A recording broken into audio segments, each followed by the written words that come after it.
Michael? Yeah. Okay. What are you doing? Let's go in the car? Let's do it. Okay. See you later. Yeah, big class. Okay. Andiamo. All right, Michael. Yeah. So, do you think, Michael, if you start in music nowadays, it's harder than before? So difficult for young bands now, you know? What the fuck do?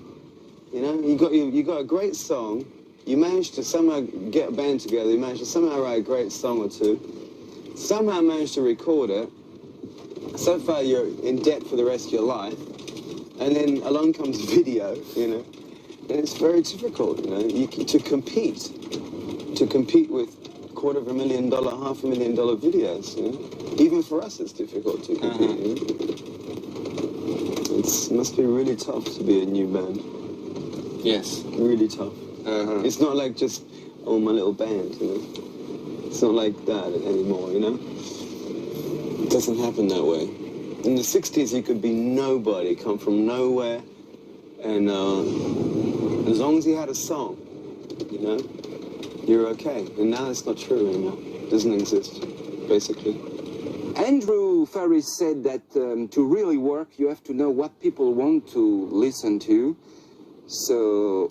Yeah. Well, that's the way Andrew thinks. You know, I don't think like that. What's the way you think?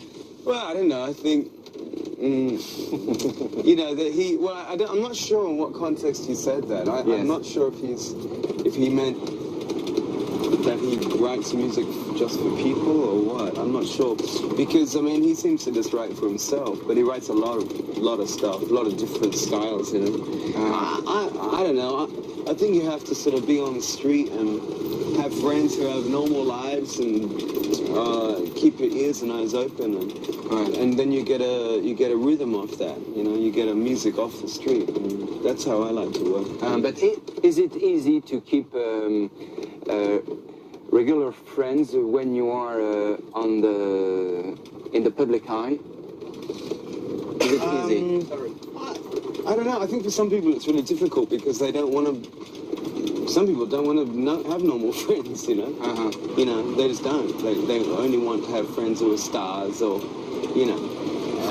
I'm not really like that. I don't know. You know, I have friends who do all kinds of stuff. You know, sometimes it's real hard to see them. You know, to just hang out. You know, you're like, I'll meet you there, and I'll see you there. Okay, and you go there, and you try and just have a normal night with some friends, and it's just not normal.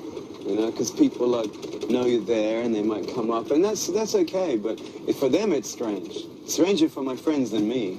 Now, Michael, let's have a look on your new video, which is a track from your new album, Full Moon Dirty Hearts. Yes. Let's see the gift. The gift. Okay. This strange sound in the single, where does it come from, Michael? Yeah, or on the bass, definitely. The bass is, you know, we used, you know, Marshall amps, right? Well, we got this. They make a practice amp, and it runs on a 9-volt battery. It's this big. Okay, it's plastic. You just turn it on or off, and it has overdrive, distortion, and we put the bass into this. Speaker is this big, and put the microphone on this, and it sounds fucking great. and the voice too, yeah. We played a lot on this album with compressions and things like that, distortions and compressions. It's fun. Brand new idea. For some time now, it would seem that rockstar and models are extremely compatible. Do you have an explanation for this? It could be a numeristic explanation for sure. I don't really know. It's not that common, is it? I suppose so. I don't know. Maybe the media makes it common. There is a few examples. Yeah, there is a few examples. But yeah, there is a couple of examples, I suppose. I don't know, really. I think you just tend to be in the same worlds. You know,